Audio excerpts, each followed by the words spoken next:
ഇന്ന് ഞാൻ തയ്യാറാക്കുന്നത് എല്ലാവർക്കും കഴിക്കാവുന്ന നല്ലൊരു സ്നാക്ക് റെസിപ്പിയാണ്. ഇതിന് വേണ്ടി ഞാനിവിടെ ഒരു പാൻ സ്റ്റവിൽ വെച്ച് ചൂടായാൽ 2 സ്പൂൺ വെളിച്ചെണ്ണ, 1/2 സ്പൂൺ കടുക്, 1/2 സ്പൂൺ നല്ല ജീരകം,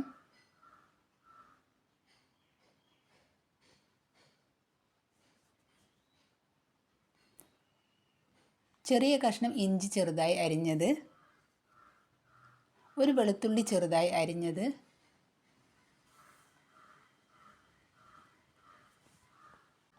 ഒരു പച്ചമുളക് ചെറുതായി അരിഞ്ഞത്, 1/2 കഷ്ണം സവാള ചെറുതായി അരിഞ്ഞത്, പാകത്തിന് ഉപ്പ്. ഇനിയൊന്ന് ഇളക്കിയെടുക്കുന്നുണ്ട്. പിന്നീട് ഇതിലേക്ക് 1/4 സ്പൂൺ മഞ്ഞൾപ്പൊടി, 1/2 സ്പൂൺ മുളക് പൊടി, 1/4 സ്പൂൺ ഗരം മസാല,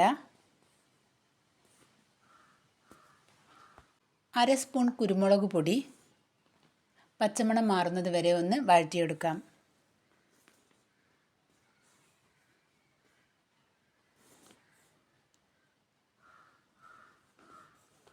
പിന്നീട് ഇതിലേക്ക് ചെറുതായി അരിഞ്ഞെടുത്ത കാബേജ്, ഒരു ക്യാരറ്റ് ഗ്രേറ്റ് ചെയ്തെടുത്തത് വീണ്ടും ഒന്ന് ഇളക്കിയെടുക്കാം.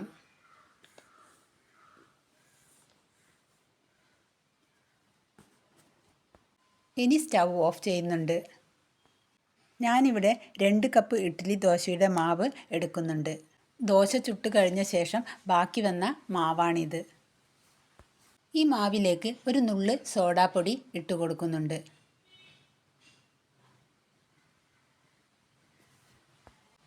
ഇനിയൊന്ന് ഇളക്കിയെടുക്കാം.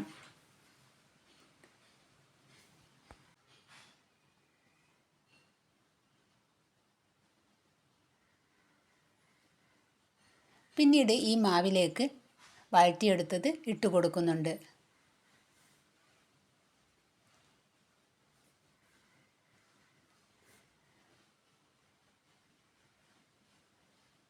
ഇനി നന്നായി മിക്സ് ചെയ്തെടുക്കാം. ഈ സമയം വേണമെങ്കിൽ ഉപ്പ് ചേർക്കാവുന്നതാണ്.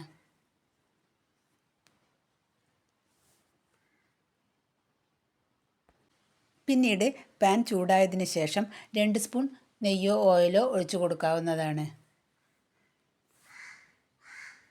അതിന് മീതേക്ക് മാവ് ഒഴിച്ചു കൊടുക്കുന്നുണ്ട്. മാവ് ഒഴിച്ചു കൊടുത്തതിന് ശേഷം ലോ ഫ്ലെയിമിലേക്ക് ആക്കി വെച്ച് മൂടി വെച്ചിട്ട് ഒരു 20 മിനിറ്റ് ഇതൊന്ന് വേവിച്ചെടുക്കാം. 20 മിനിറ്റ് കഴിഞ്ഞ് ഇതാ മൂടി തുറന്ന് നമുക്ക് വേറൊരു പാൻ സ്റ്റവിലേക്ക് വെച്ച് കൊടുക്കാം. അതിൽ കുറച്ച് നെയ്യോ ഓയിലോ ഒഴിച്ചു കൊടുത്ത് മറിച്ചിട്ട് കൊടുക്കാം. അതിലേക്ക് ആ സൈഡും വേകുന്നതിന് വേണ്ടിയിട്ട്. ആ സൈഡും വെന്ത് കഴിഞ്ഞാൽ നമുക്കത് ഒരു പ്ലേറ്റിലോട്ട് മാറ്റാവുന്നതാണ്. ഇതാ ഇങ്ങനെയുണ്ട്. ഇനി നമുക്കിതൊന്ന് മുറിച്ചെടുക്കാം.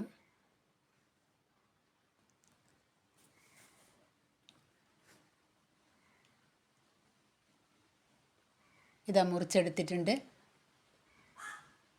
കണ്ടില്ലേ, ഉള്ളൊക്കെ നന്നായി വെന്തിട്ടുണ്ട്. നല്ല രുചിയുണ്ട് കഴിക്കാൻ. എല്ലാവരും ട്രൈ ചെയ്ത് നോക്കണം.